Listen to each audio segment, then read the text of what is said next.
पश्चिम बंगाल से एक और बड़ी खबर आ रही है। हिंसा की खबर है। कूच बिहार के बूथ नंबर 126 पर फायरिंग हुई है। फायरिंग में 4 लोगों की मौत हो गई है। अब तृणमूल कांग्रेस ने केंद्रीय बलों पर फायरिंग का आरोप लगाया है। चौथा चरण है ये पश्चिम बंगाल में चुनाव का और अब तक की सबसे बड़ी हिंसा की ये खबर है। 4 लोगों के मारे जाने की खबर इस फायरिंग में, और तृणमूल कांग्रेस केंद्रीय बलों पर फायरिंग का आरोप लगा रही है। मेरे सहयोगी अमरदेव पासवान इस खबर को ट्रैक कर रहे हैं। अमरदेव, क्या हुआ है, जानकारी क्या मिली है आपको पूरी? ये फायरिंग की नौबत कैसे आई, हुआ क्या है वहां पर?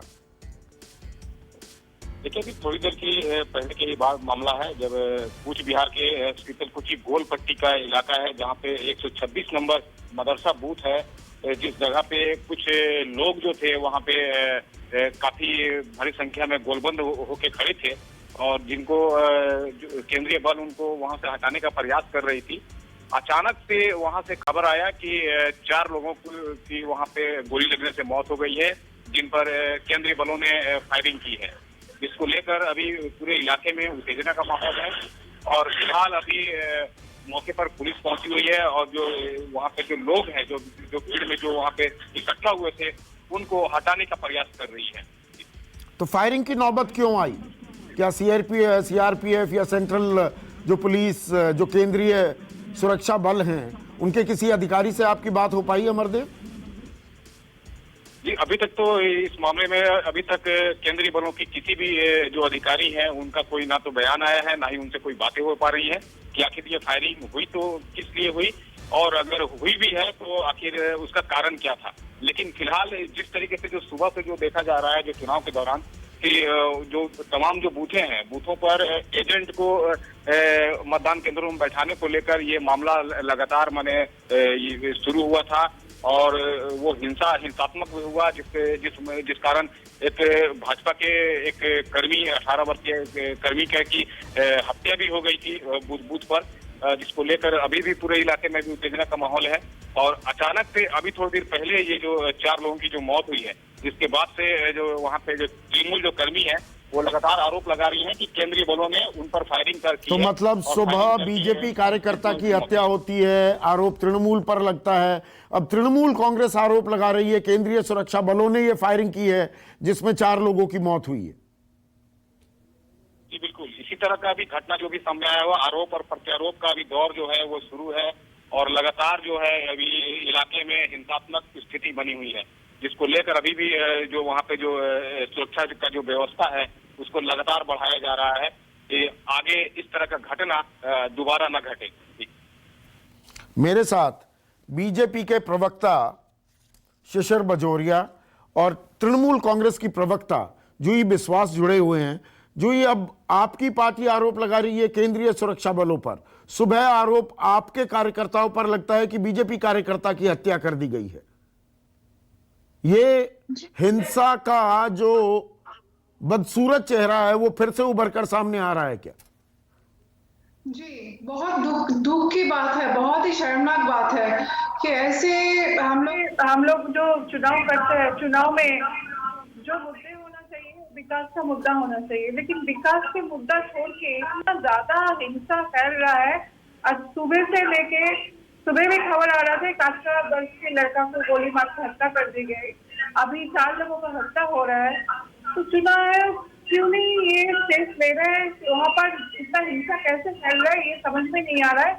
ये कोई भी पार्टी का हो, ये गांव के सीधे साधा लोग हैं जो किसी की नेता के बहकावे में आके ये लोग नहीं, लोगों को उकसाया जा रहा है। बयान तो आते हैं ना, ममता बनर्जी भी बयान देती हैं। सीआरपीएफ तो गृह मंत्री अमित शाह के इशारे पर काम कर रही है। सीआरपीएफ हर जगह कहाँ चुनाव कराते घूमते हैं। इस तरह के आरोप कि नहीं केंद्र सरकार के इशारे पर काम हो रहा है, ये तो आपकी सरकार, आपकी पार्टी, आपकी मुखिया ममता बनर्जी लगा रही है। देखिए, सीआरपीएफ को निरपेक्ष रहना चाहिए। हमने पहले भी ये देखा है कि सीआरपीएफ जाके हमारे बूथ में वोटर कार्ड चेक कर रहे हैं। उनका ये काम नहीं है, वोटर कार्ड चेक करना सीआरपीएफ का काम नहीं है। वो पर बूथ एजेंट होता है, प्रिसाइडिंग ऑफिसर होते हैं, उन लोगों को काम होता है वोटर कार्ड सबके पास है कि नहीं चेक करने के लिए। तो ये जो इशारे में काम कर रहे हैं सीआरपीएफ, इसमें तो कोई दौरा नहीं है, लेकिन हिंसा क्यों होगा ये चुनाव आयोग को देखना चाहिए। चुनाव आयोग को ये नहीं, बिल्कुल देखना चाहिए। शिशिर, क्या ये जो हिंसा की खबर आई है, हिंसा क्या 4 लोगों की मौत हो गई है और यहां पर तृणमूल ये आरोप लगा रही है कि केंद्रीय सुरक्षा बलों ने ये गोली चलाई है। अभी पूरी हमारे पास जानकारी नहीं आई है, लेकिन इस तरह की हिंसा, ये जो अगली चेहरा सामने आया है और अब तक चौथा दौर का चुनाव है, 4 लोगों की हत्या, ये सबसे बड़ी घटना बनकर पेश आ रही है। मैं आपके चैनल में एक बात खुलासा कर दूं कि चुनाव आयोग ने ये पुष्टि कर दिया है कि ये यहाँ केंद्रीय फोर्स के फायरिंग में ये 4 लोगों की मौत हुई, और ये क्यों हुई इसमें जाना चाहिए। जो जहां ये जो खबर हमारे पास आया है, वहां जो क्यूआरटी था उसके ऊपर हमला हुआ और उन्होंने अपने बचाव में ये फायरिंग किया। और ये फायरिंग क्यों हुआ, जूही जी को जरा मैं समझा दूं। और सबसे पहले, हाँ, जान है, एक जान भी जाना बहुत है। जैसे आज सुबह हमारा एक 18 साल का युवा शीतल कुलची में 285 नंबर बूथ पे मारा गया। आज यहाँ जो 4, ये भी 4 जाने हैं जो गई हैं। इसका सीधा सीधा मैं उंगली उठा रहा हूं यहाँ के मुख्यमंत्री के ऊपर। उन्होंने कल बहुत स्पष्ट शब्दों में बोला कि कैसे केंद्रीय फोर्स को घेरना और कैसे उनको अटकाना, कैसे उन पे।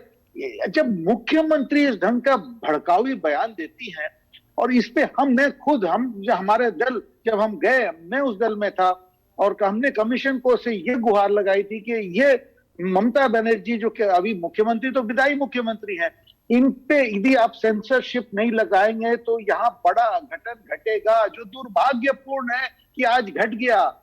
आज केंद्र बल आपके को नेता अपने भी कम बचाव नहीं के है लिए ना फायरिंग करना पड़ा। शिशिर बजोरिया, आपके एक नेता भी शब्द कम बोलिए नहीं है। कि कैसे एक अटकाओ। नहीं, मैं 20 30 85 बयान दिखा सकता हूं कि ऐसे ये करोगे हम जेल में डालेंगे, हमारी सरकार आने दो, सख्त कार्रवाई होगी। भड़काने के काम तो दोनों तरफ से हो रहे हैं ना शिशिर। नहीं सर, आप एक चीज दिखा दीजिए जहां की हमारे साइड से हम कहां से भड़का लें। पुलिस तो उनका है, हम तो एक कानून तोड़ो में जाते हैं, सिविल डिसोबीडियंस में जाते हैं, उसमें 12 दिन भीतर रहते हैं। और यहाँ पर लोग हमें मार के पीट के निकल के आते हैं, बाहर में आराम से बैठे रहते हैं। हम कहां से भड़काऊ बयान दे। और हम तो बोलते हैं यदि हमारा कोई दिया तो पकड़ो ना, उसको क्यों नहीं पकड़ते हो, अभी पकड़ो। नहीं, तृणमूल के कार्यकर्ताओं को आप गुंडे बताते हैं कि सबको जेल में डालेंगे, आने दो हमारी सरकार। देखिए ऐसा है, उनको कानून उनसे कानून के तौर पे बर्ताव है तो धमकी ना, हैं, दोनों तरफ से भड़काने का काम हो रहा है। कोई नहीं दिया है कि देखिए हमारी सरकार आ रही है, इसमें कोई दो बात नहीं है। और वो 2 तारीख तय कर देंगे, वो 2 मई की बात है। वो 2 मई, हम तो बोल ही रहे हैं कि 2 मई को शाम को अपने बैठ के बात करेंगे। मगर जो गुंडे हैं वो तो गुंडे कहलाएंगे। पर जूही विश्वास यहाँ पर शिशिर बजोरिया आरोप लगा रहे हैं मुख्यमंत्री ममता बनर्जी ही सीआरपीएफ को घेरने, उकसाने का काम कर रही हैं अपने कार्यकर्ताओं को।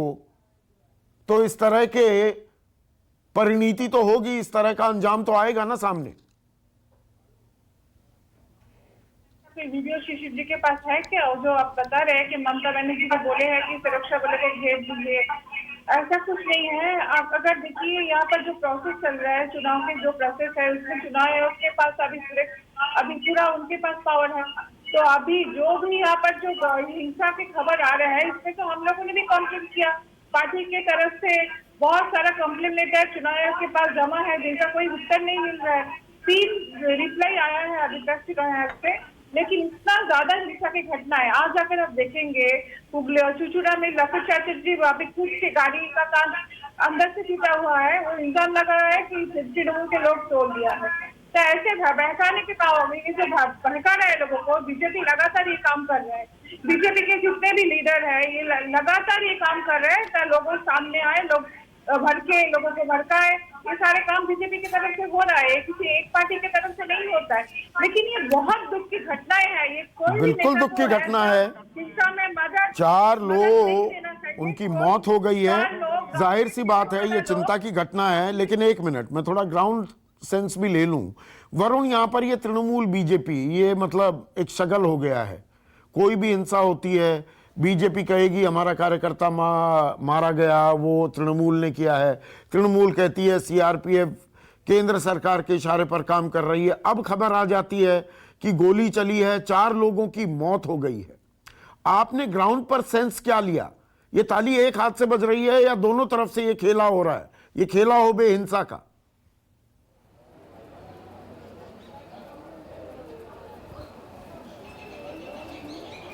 देखिए, सब जानते हैं कि जगजाहिर इतिहास रहा है पश्चिम बंगाल में, जब भी इलेक्शन होते हैं तो इस प्रकार की चीज़ें सामने निकल के ज़रूर आती हैं, हिंसाएं होती हैं।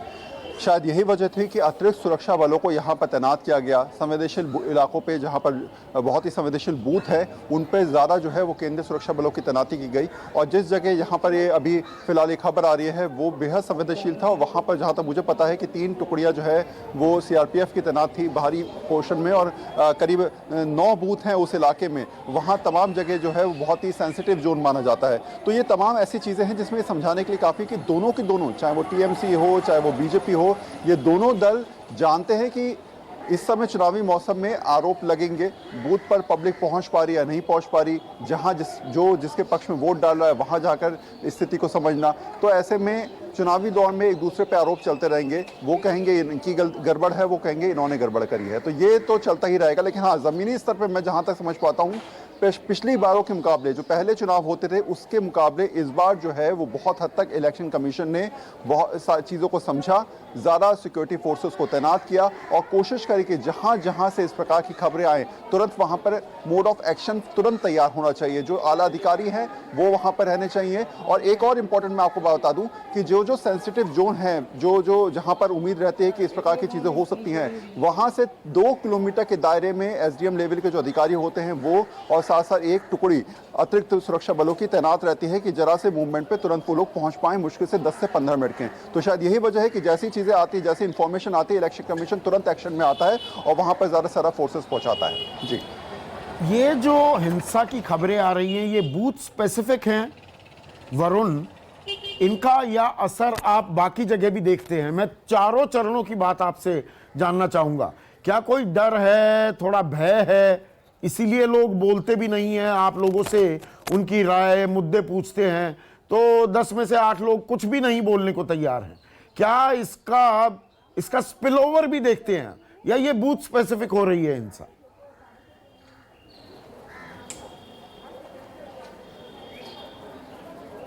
देखिए, बड़े पैमाने पर रहता है। आज क्लब्स चलते हैं यहाँ पर, इसके अलावा जो है वो पार्टी वाइज बहुत ज़्यादा लोगों को एक दूसरे से जोड़ने की बात रहती है कि ये इस पार्टी के हैं या इस पार्टी के हैं।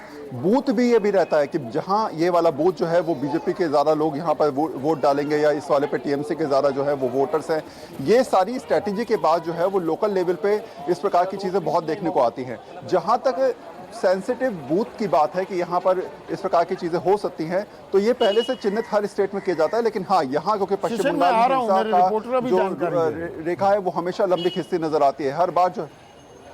जी हाँ, बोलिए। लगातार हिंसा की रेखा जो है लंबी खिंचती नजर आती है और शायद यही वजह है कि पहले से जो है वो तय कर लिया जाता है कि ये जो गांव है, ये जो इलाका है, करीब 15 या 16 बूथ हैं और लाइन से इस बूथ में जो है वो इस प्रकार की चीजें हो सकती हैं। पहली बात, पिछले इलेक्शन में जहां जहां हिंसा हुई है या जो सेंसिटिव जोन रहे हैं, उसी आधार पर नेक्स्ट इलेक्शन के लिए प्रिपरेशन की जाती है। तो ये तमाम ऐसी जगह हैं जहां पर पहले भी इस प्रकार की चीजें होती रही हैं और उसी को ध्यान में रखकर जो है वो फोर्सेस को डिप्लॉय किया जाता है। जी शिशिर, आप कुछ कहना चाह रहे थे? जी, मैं सब आपका ध्यान आकर्षित करना चाह रहा हूँ। इलेक्शन कमीशन की एक चिट्ठी, एक नोटिस जो मुख्यमंत्री, हमारे विदाई मुख्यमंत्री को दिया गया, उसमें से केवल एक लाइन पढ़ देता हूँ, समय नहीं व्यक्त करूंगा।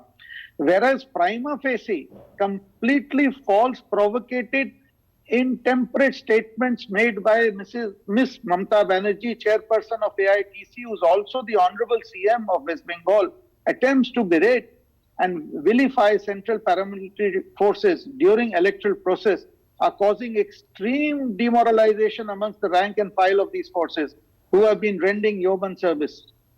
और ये केंद्र निर्वाचन आयोग ने ये नोटिस दिया है। इसके शब्द सुन लीजिए। नहीं, नोटिस तो शुभेंदु अधिकारी को भी दिया है। जब ये नोटिस तो बहुत लोगों को जाते हैं। नोटिस तो दिया गया हिमंता बिस्वा शर्मा को भी, 48 घंटे के लिए बैन उनको- किया गया, फिर 24 घंटे उनको कर दिया सेंसर किया गया था। नोटिस सबको जा रहे हैं। सुदीप जी, उनको सेंसर किया गया था, उन्होंने माफी मांगा।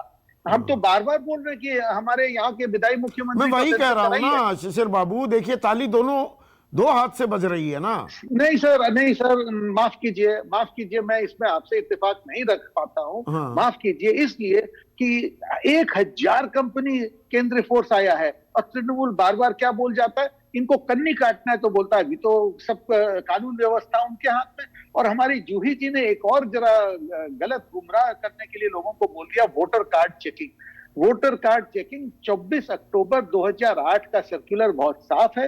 वोटर कार्ड चेक करेगा केंद्रीय फोर्स, और जब वोटर घुसेगा, क्योंकि नियंत्रण वो रखेगा कौन घुस रहा है बूथ। नहीं, ये चेकिंग आप तो जरा होनी खोल के चाहिए। सर्कुलर जो ही पढ़िए। रिस्पॉन्ड कीजिए, फिर ब्रेक लेना है मुझे। वोटर का चेकिंग क्या सीआरपीएफ का काम है क्या? वोटर का चेकिंग करना वोटिंग बूथ में जो एजेंट है उनका काम है, जो वहाँ पर बैठते हैं प्रिसाइडिंग ऑफिसर, उनको देखना चाहिए कि वोटर कार्ड सही है कि गलत है लोगों का। लेकिन सीआरपीएफ कौन होता है कि वोटिंग सेंटर में लोगों को रोकने के लिए? सीआरपीएफ को तो ये काम नहीं दिया नहीं, गया। वोटिंग कोई सेंटर अंदर में से कौन नहीं जाएगा वो तो जाएगा। देखेगा ना सीआरपीएफ। कोई भी थोड़ा घुस जाएगा वोटिंग सेंटर में। जी, वोटर में जो लाइन में खड़े हैं वोटर, तो उन लोगों का वोटर कार्ड क्या सीआरपीएफ चेक करेंगे? ये तो काम है प्रिसाइडिंग ऑफिसर का, ये काम है वहाँ पर बैठे हुए एजेंट का। वो लोग देखेंगे कि जो लोग वोट दे रहे हैं उनका वोटर कार्ड सही है कि गलत है। सीआरपीएफ लोगों को वोट में जाने से रोक रहे थे, ये हमने ऑलरेडी इलेक्शन कमीशन नहीं, सीआरपीएफ पर आप सवाल उठा रहे हैं। सीआरपीएफ पूरे देश में अलग अलग राज्यों में तैनात होती है, चुनाव होते हैं। जैसे आरोप ममता बनर्जी लगा रहे हैं, ऐसे सीआरपीएफ पर कभी आरोप नहीं लगे। सीआरपीएफ बंगाल में यहाँ पर रक्षा मंत्री अमित शाह जी के कंट्रोल में है, अमित शाह जी के इशारों पे काम कर रहे हैं। ये हमने कंप्लेंट बहुत पहले इलेक्शन कमीशन में लॉन्च किया है, और ये दीदी ने खुद बोली है यहाँ पर, आप भी जानते हैं, ये बयान दीदी के सामने आए हैं कि सीआरपीएफ अगर निरपेक्ष रूप से काम नहीं करेगा, लोगों को वोट दान में रोकेगा, तो ये तो बहुत बड़ा गलती है। ये जो तो देखिए, आरोप प्रत्यारोप जारी हैं। हिंसा की खबर आ रही है। अब तक चुनावी हिंसा की सबसे बड़ी खबर पश्चिम बंगाल से जो आ रही है, 4 लोगों की फायरिंग में मौत हो गई है। मेरे साथ अभी के लिए बस इतना ही, लेकिन हम खबरों का सिलसिला जारी रखेंगे और इस चौथे चरण पर हमारी निगाहें लगातार बनी रहेंगी। फिलहाल वक्त है एक ब्रेक का।